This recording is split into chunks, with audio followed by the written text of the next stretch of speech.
때마다 이 내 몸 무산선이여 될 수 없고 깨진 거울 갈라지니 마음만 쓰라리네. 이로부터 작별하면 둘이 모두 아득하네. 저승과 이승 사이 소식조차 막히리라.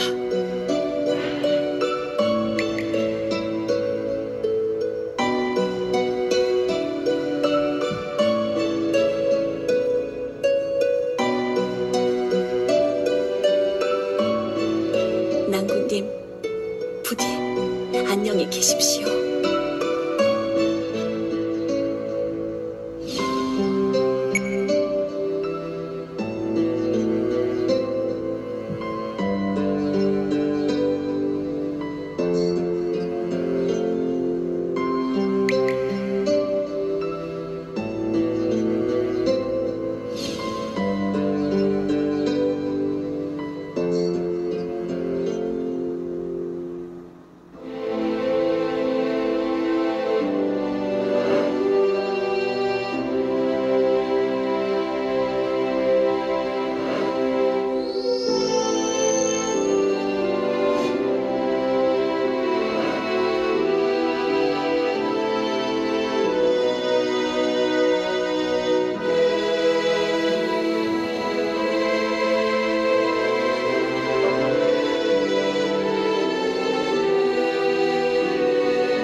자, 조선 정기의 문인이고요. 호는 매월당, 그리고 생육신의 한 사람입니다. 수양대군이 단종을 내쫓고 왕의 자리에 올랐다는 소식을 들은 다음에 승려가 되어서 방랑생활로 절개를 지켰습니다. 또 유불 정신을 아울러서 포섭한 사상 그리고 탁월한 문장으로 일세를 풍미하였다.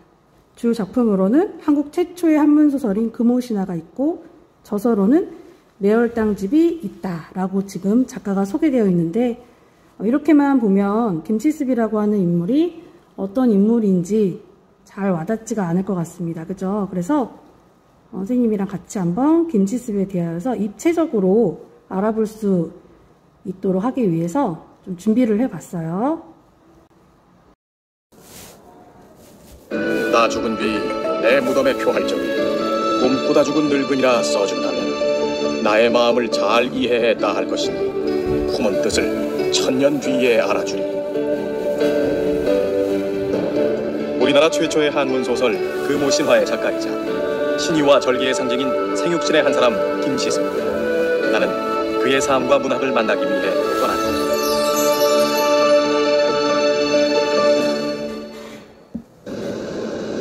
동가숙 서가식하며 평생 떠돌이의 삶을 살았던 김시승. 그의 삶을 만나러 가는 동안 나는 우리나라 방방곡곡 길 위에서 펼쳐졌을 그의 생각과 삶이 더욱 궁금해졌다. 이런 생각에 빠져 있을 즈음 어느새 강릉에 위치한 김시승 문학관에 도착했다. 그런데 그의 고향도 생을 마감한 곳도 아닌 이곳 강릉에 문학관이 자리 잡고 있다는 사실이 나는 조금 의아했다. 이 어르신의 이제 조부 할아버님께서 이제 전부 강릉에 사시다가 벼슬을 하시느냐고 이제 서울로 가신 거죠. 그러나 이제 이분의 그 관향은 강릉 김씨입니다. 그래서 뿌리가 항상 강릉에 있기 때문에 이 강릉에서 이제 기념관을 짓고 이분을 선양을 하게 됐습니다. 기념관에 들어서니 우리나라 최초의 한문 소설 금오신화와 김시습의 차피를 직접 눈으로 볼 수 있었다. 또 금오신화의 내용을 애니메이션으로 보여주고 있어 어렵지 않게 작품을 이해할 수 있었다. 오랜 방랑을 마치고 금오산실에 집거하며 집필한 금오신화. 여기에는 귀신과의 사랑 이야기를 담은 이생규장전을 포함해 총 5편의 소설이 담겨있다. 진정한 사랑의 가치를 담고 있는 이생규장전은 자유연애라는 소재를 통해 작가의 진보성을 전해주는 참신한 작품일 뿐 아니라 소설이라는 문학 양식을 확립한 의미 있는 작품이기도 하다.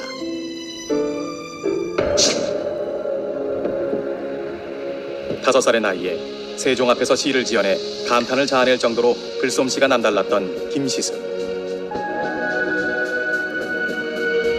세조가 조카 단종을 내치고 왕위에 오르자 김시습은 스스로 머리를 깎고 스님이 되었다. 이후 그는 벼슬길을 권하는 세조의 부름을 거역하고 단종에 대한 절개를 지키며 생육신의 한 사람으로서 삶을 살았다. 그는 이렇듯 자신의 뜻과 의무를 지키며 생을 다할 때까지 전국을 떠돌았다. 꽃이 피고 꽃이 져도 봄은 아랑보다는 구름 가고 구름 와도 산은 다투질 않는다. 세조의 그 왕위 찬탈이라고 하는 있을 수 없는, 그러니까 이른바 이제 왕조 사회에서 유학자로서 감내할 수 없는 그러한 일을 감내하고 세상을 주유하면서 시름을 떨고 시를 썼던 것이죠. 특히 이제 그 이생규 장전은 이제 이생에서 닿을 수 없는 것을 후생에서 이루었다는 것이고, 어쩌면 그 매월당의 그 삶을 거기에 표현한 것이라고 볼 수가 있습니다. 방랑 생활 동안 여행지마다 시를 써서 남겼던 김시습은 부여의 무량사에서 병사하고 만다. 나는 걸음을 옮겨 김시습의 위패가 모셔져 있는 천간사로 향했다. 숙정 때에 이르러서 사륙시나 이 생육시 모두 복원이 됐습니다. 묘실이 복원이 돼서 그 후에 매월당께서 이조판서에 벼슬 증여받았고, 그 후에 영조 때 이르러서 1775년에 국가에서 이곳에다가 사당을 매월당을 모셔라 하는 이런 명령이 내려왔습니다. 김시습은 1782년 이조판서에 추증되었고, 선조는 이 일을 시켜 김시습의 전기를 쓰게 하는 등 그의 신의와 탁월한 문장을 기억하게 했다. 한평생 떠돌이의 삶을 살면서도 배운 것을 실천하는 지식인의 의무에 엄격했던 시대의 이단자 김시습. 유학자와 승려의 삶을 넘나들었던 그의 자유로움과 절개는 그의 작품과 함께 앞으로도 오랫동안 우리에게 기억될 것이다.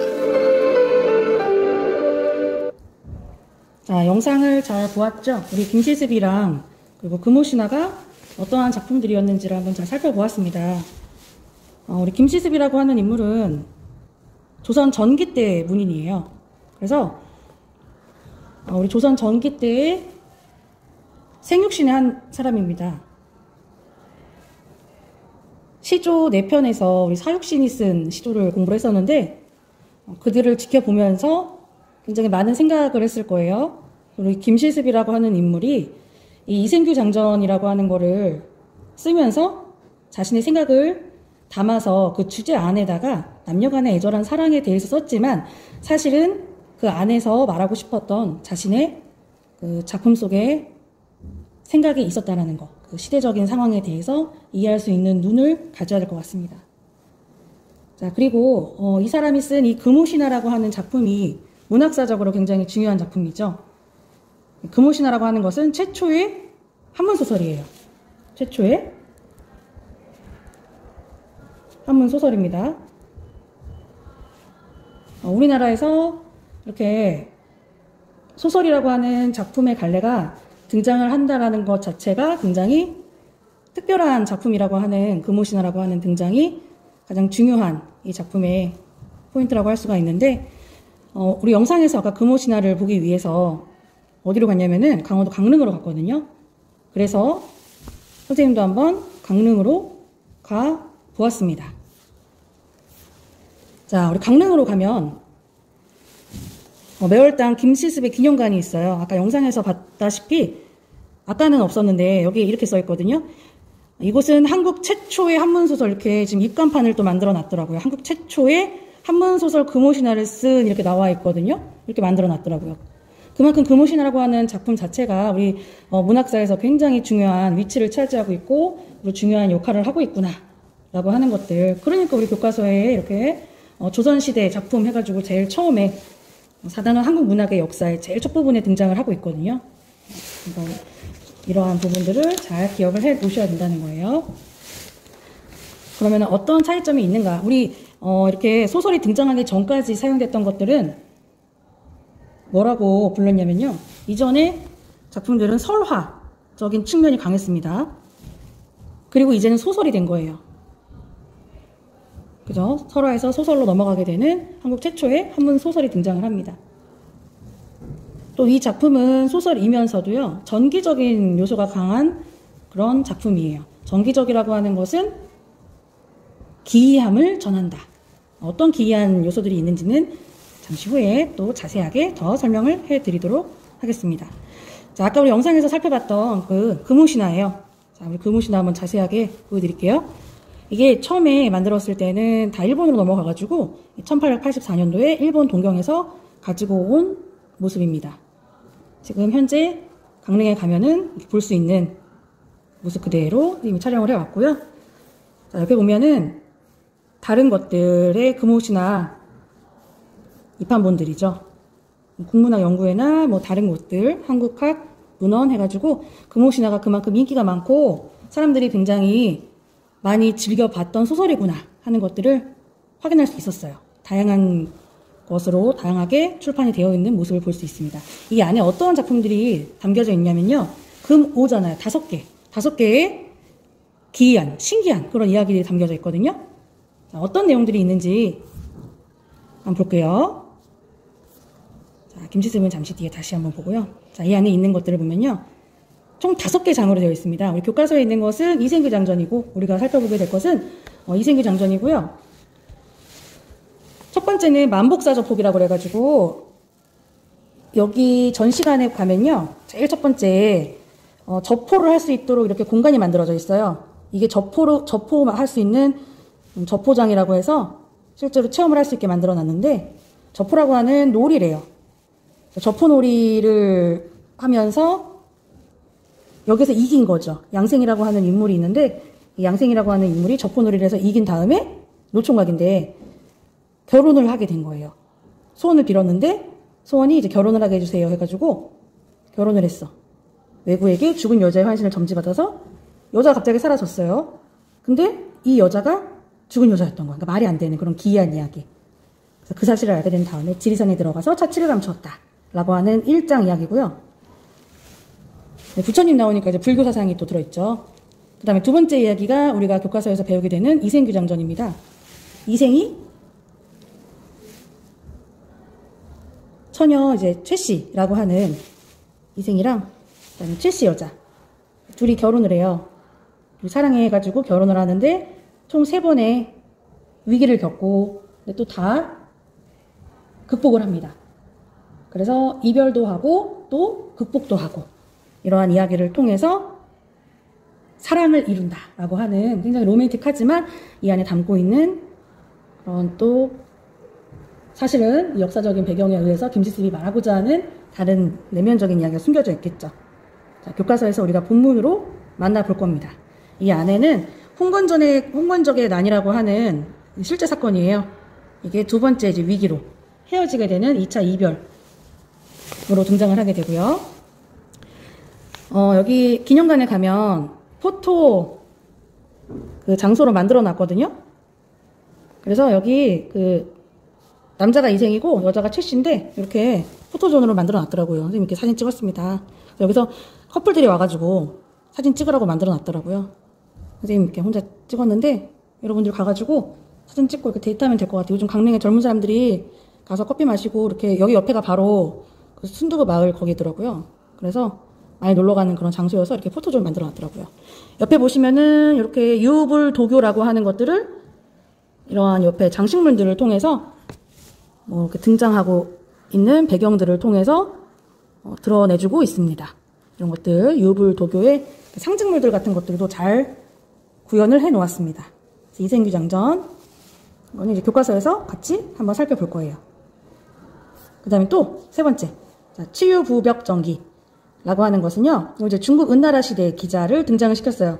단종 우리 이 작가가 이렇게 떠돌이 생활을 하기 시작한 계기가 뭐냐면은 단종 때문에 그 생육식 사육신 그 사건이 생긴 거잖아요. 단종 폐위에 대해서 굉장히 슬픔을 느끼게 돼요. 단종을 폐위시킨 세조를 은영중에 비난을 하고 있죠. 그런 인물을 등장을 시킵니다. 송도에 사는 홍생이 주인공. 그래서 평양의 부벽정에서 술에 취해 놀다가 기자의 딸을 만나가지고 꿈에서 깨서 잊지 못해 병 들었다, 상사병 들었다, 뭐 이런 이야기고요. 그 다음에 4장 네 번째 이야기는요, 남현부주지라고 해서 이제 경주에 박생이 나오고요. 저승에 갔던 사연. 전부 다 말이 안 되는 비현실적인 게 특징이에요. 이때의 이야기들은 약간 좀 비현실적인 이야기들이 다 특징들입니다. 연마왕이랑 담론을 벌이고 나서 연부주에 초대받아가지고 식음을 전폐하고 죽었다. 용궁두연록이라고 하는 것 5번째. 자, 여기는 또 이제 한생이라고 하는 인물이 용궁잔치에 가요. 용궁잔치에서 세상이 미쳤다라고 하는 이런 줄거리. 지금 5가지의 이야기들이 전부 다 있지만 산 사람과 죽은 사람이 이렇게 등장을 하고요. 귀신들이 등장을 하게 돼가지고요. 혼을 달래주는 소설이고 또 꿈속 이야기가 등장을 하고 또 사랑 이야기가 등장을 하고 이런 이야기들이 주로 등장을 합니다. 금오신화 이야기들이 이러한 이야기들이 등장을 하게 돼요. 자, 그래서 한번 정리를 해보면 금오신화 작품들을 한번 쭉 읽어보면 어떤 내용들이 등장을 하느냐. 배경이 아까 뭐 경주, 송도 이런 것들이 등장을 하는 걸로 봐서는 국내의 명소나 역사 유적들이 등장을 합니다. 왜냐, 이 전까지만 해도 무조건 고전소설의 배경들은 다 중국들이었어요. 근데 우리 김지습은 배경을 국내로 설정을 했구나라는 거. 그렇기 때문에 자주적인 거죠. 그리고 향토적인 거죠. 또 소재가 흥미롭고 친숙한 것들이죠. 막 이렇게 저포놀이를 한다거나 이렇게 내기를 한다거나 이런 식으로 흥미롭고 친숙하죠. 또 역설적인 구조로 현실적 문제의식, 지금 본인이 느끼고 있는 그런 문제의식들, 그지? 정치적으로 봤을 때 자신은 생육신이기 때문에 단종, 문제의식 같은 것들을 강하게 부각시키고 있다는 거. 또 비극적 결말을 가지고 있습니다. 마지막에 이렇게 슬프게 끝나고 있는데요. 우리 이생규장전이라고 하는 것은 어떻게 결말이 끝나게 되는지 한번 잘 생각을 해보시고요. 둘이 결국에 마지막에는 죽게 되지만 사실은 둘이 사랑을 이루고 있기 때문에 그 결말에 대해서는 여러분들이 한번 잘 생각을 해보시고요. 자, 현실주의적이고 사실주의적인 경향을 보이고 있지만 그 안에 시들이 등장을 하게 돼요. 중간중간에 많은 시들이 등장을 합니다. 우리 김지습이 실제로 자기가 시들을 많이 써요. 자기가 쓴 시들을 이렇게 전시들을 해놓고 그 시를 이렇게 읽고 그런 모습도 많이 보이게 되는데요. 소설이면은 소설만 있어야 되는데 소설은 사실은 서사적인 갈래이기 때문에 서사 장르인데도 그 안에 시라고 하는 서정 갈래를 집어넣었다라는 거. 이거는 2가지 요소가 같이 보이기 때문에 좋은 면이기도 하지만 장르적으로 봤을 땐 미숙한 면이기도 합니다. 또 전설적 요소가 강조되어 있는 것도 그렇습니다.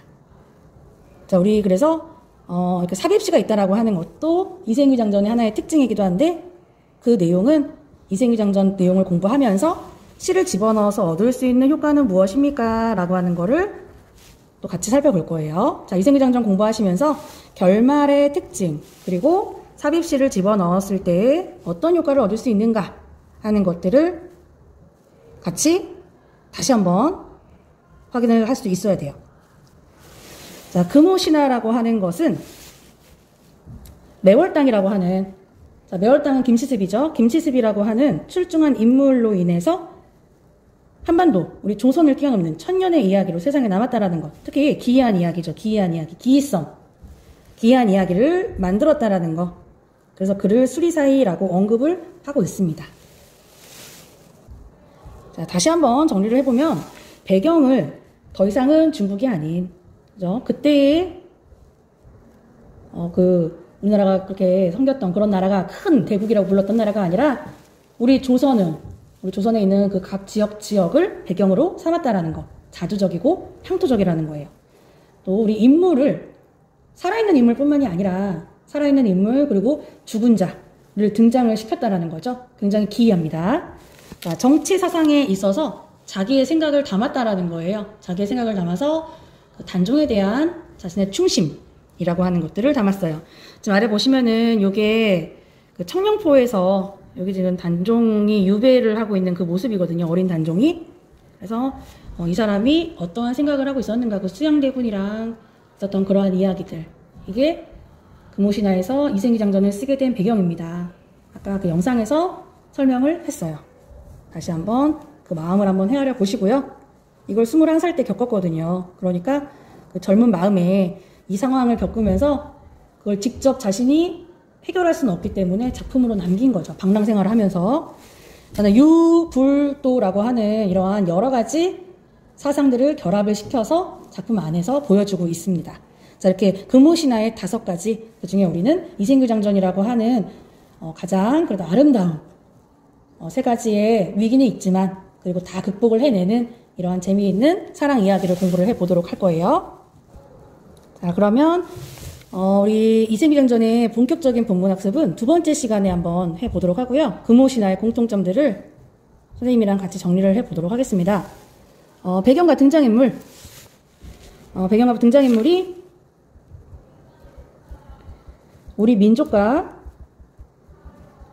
관련이 된다라는 거. 지금까지는 우리 민족이 아닌 다른 나라와 관련을 지었다라고 하면 지금부터는 우리 민족과 직접적으로 관련을 짓게 된다라는 거죠. 최초의 한문소설로 만들어졌습니다. 그리고 또 여기 나오는 이러한 인물들은요, 소극적이고 그런 인물이 아니에요. 자기의 삶을 적극적으로 발전시켜 나가는, 그리고 자기가 원하는 욕망을 긍정하는 그런 인물로 등장을 합니다. 특히 이생규장전에 등장을 하는 그 여인의 모습, 최씨 여인의 모습은 적극적으로 사랑에 대해서 표현을 하는 그런 인물로 등장을 합니다. 그래서 부모님을 설득을 해서 그 이별을 극복을 해나가는, 그 자유연애를 꿈꾸는, 주체적으로 움직이는 그런 최랑의 모습을 볼 수가 있습니다. 자, 정치사상은요, 이러한 임금님의 모습을 보여주게 되면서 애민사상이라고 하는, 정철 생각나시죠? 백성을 사랑한다라고 하는 그런 애민적인 사상이 등장을 하게 될 것인데, 이게 김시습의 가장 중심이 되는 그런 사상이에요. 그래서 애민적인 사상이라고 하면은 왕에게 말을 하게 되는 왕도 정치입니다. 왕한테 이런 길을 걸어라. 백성을 사랑해야 된다. 이게 가장 근본이 되어야 된다. 라고 얘기를 합니다. 자, 유불도. 요거는 유교, 불교, 도교. 각각각이 아니라 전부 다 통합이 됩니다. 유교, 불교, 도교가 통합된 가치관이 그의 가치관이 되겠죠. 자, 이렇게 금오신화의 내용과 그리고 우리 김시습의 일생. 자, 금시습의 얼굴인데 이거 우리 미술 시간에도 아마 배우게 될 것 같습니다. 이 얼굴이 뭐냐면은 김시습이 문학에도 되게 능통했지만 미술에서도, 예술 분야에서도 굉장히 훌륭한 그런 두각을 드러내게 되는데, 이게 자화상이에요. 스스로 자신의 얼굴을 그린 모습이거든요. 스스로 자기가 자기 얼굴을 그렸어요. 근데 뭐 가감 없이 자기 얼굴을 이렇게 솔직하게 표현을 해가지고 그림을 그렸습니다. 굉장히 막 멋있게 훌륭한 그림을 그린 게 아니라 자기의 모습을 있는 그대로 그려놨기 때문에 이게 되게 미술사적으로도 높은 평가를 받고 있다라고 해요. 그의 모습이에요. 그래서 아까 봤던 그 영상에서도 이 모습이 그대로 드러나 있죠. 그가 어떤 삶을 살았는지 알 것 같습니다. 자, 이 사람은 지금 보시면은 그 힘든 과정들을 통해서 이렇게 사카즈 쓰고 방랑의 삶을 살았다라고 합니다. 그래서 작가의 그 굴곡진 삶과 그리고 어떤 생각들을 가지고 어떤 의식을 가지고 그 부당한 현실에 대해서 어떻게 저항을 하면서 살았는지, 그 부정적인 그 현실 인식을 작품 속에 어떻게 담아놨는지, 우리가 교과서를 한 번씩 읽어보시고요. 다음 시간에는 금오신화 중에서 특별히 2번째 이생규장전이라고 하는 작품의 제재부터 정리를 하고 그 다음에 본격적으로 본문학습을 해보도록 하겠습니다. 자, 이제 문제를 풀러 한번 가보도록 합시다.